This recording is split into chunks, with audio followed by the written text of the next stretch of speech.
here, I'll show you the rest of our garden. The plants, the pepper plants, we bought at a local greenhouse, and they're getting, there's some peppers on them, lots of little ones. We love just the little eating peppers. There's some orange ones here. I had one yesterday for breakfast, and a couple peas, some cherry tomatoes, and I think I picked a couple green beans too, just to pop in my mouth while I was out here. We have some bigger bell peppers for using in cooking. And then Allison always likes to grow some jalapenos. She loves to stuff them with cheese and wrap them in bacon and then grill them. Those are so good. There's some cherry tomatoes. We love to do these just while we're out here in the garden. We pick them and eat them. It tastes like the sun. So good. We just did a couple for slicing and sandwiches. They're ready. Maybe we'll make a BLT later. Yeah, nice.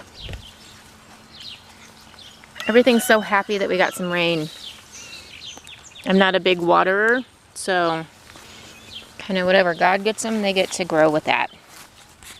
Even if they're wilty, I did water some of the squash to get them through the dry spell. These orange ones are our favorite. The sun golds, they're delicious. So I showed you when we came in our gate to keep the animals out, and they are right on the other side of the fence from us. So the gate is important. But at the end of the garden here down by the corn, we hadn't put up some fencing yet to make it stronger to keep the goats out, and they found the holes and came in. So I don't know, maybe a month ago they got in, and we had thought that they had just eaten all the corn, and it came back, thankfully. So, oh, there's a tassel on one. That's the first tassel I've seen.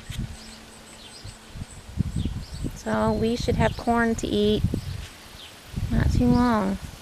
This year we planted little pumpkins in with them. So there's some pumpkin plants.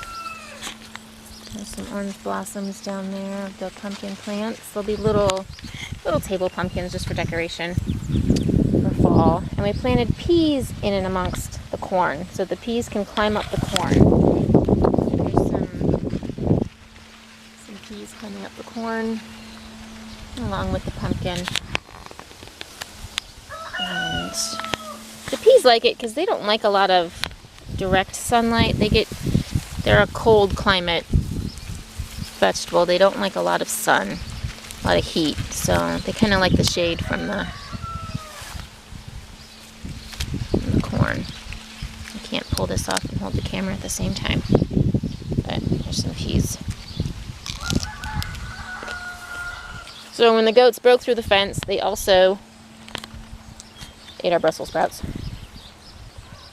There were no leaves on these. I thought they were all gone. I think they're coming back.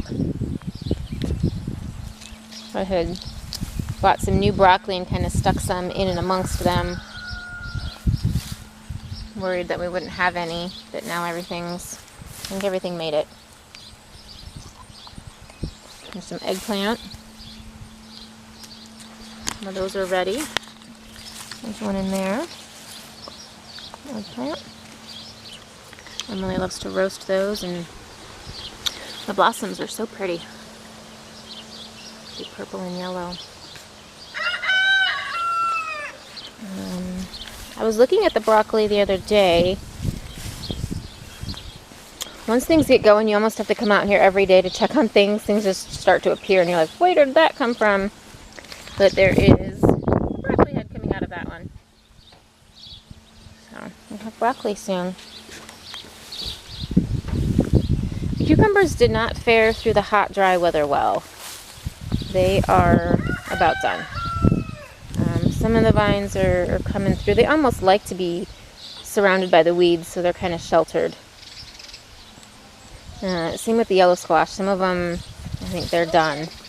The zucchinis are doing okay. I picked them the other day, so there's not a lot out here.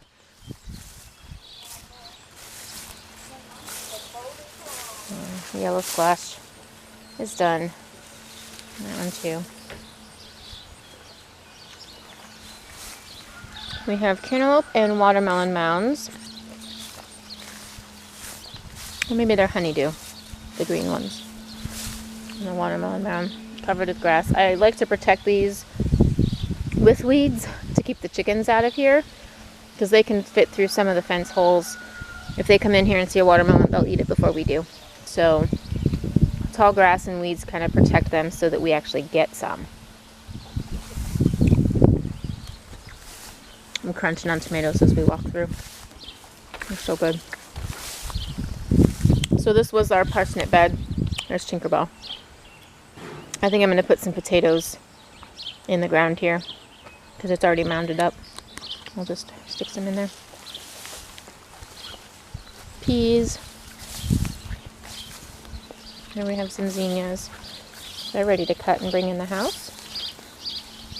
And my gladiolus. They'll be blooming here in less than a month, around fair time. We've done kale this year. This is the first time we've done kale. We put some in a summer soup the other day, and it was really good. And then we have Swiss chard. That's good. You can just steam it. I was eating some raw too. Really good and tender. And then our beets. I also planted some beets in the orchard with the raspberries, and they're doing a lot better there. I gave them better soil to start out with. These guys are good. They have sand. They're starting to come on. You can see the little beets in the ground there. I need to come and like cover some up. But these, you have to stay on top of them weeding, or the weeds just take over and the leaves don't get any sunlight. So it's important to keep these weeds out.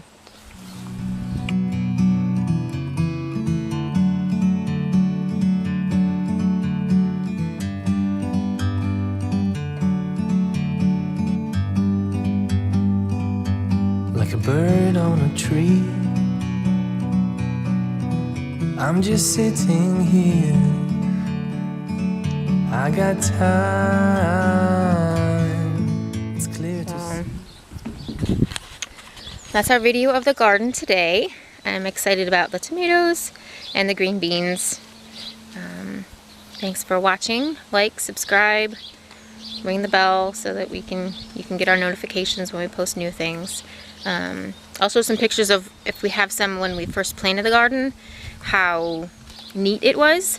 All the little plants planted in their tarps and the rows of things and not weeds. And then what happens throughout the summer. It just always gets more than what we can handle at some points. So, but as long as we can get in here and get some vegetables, we're happy. We'll have plenty to freeze. So, thanks for watching.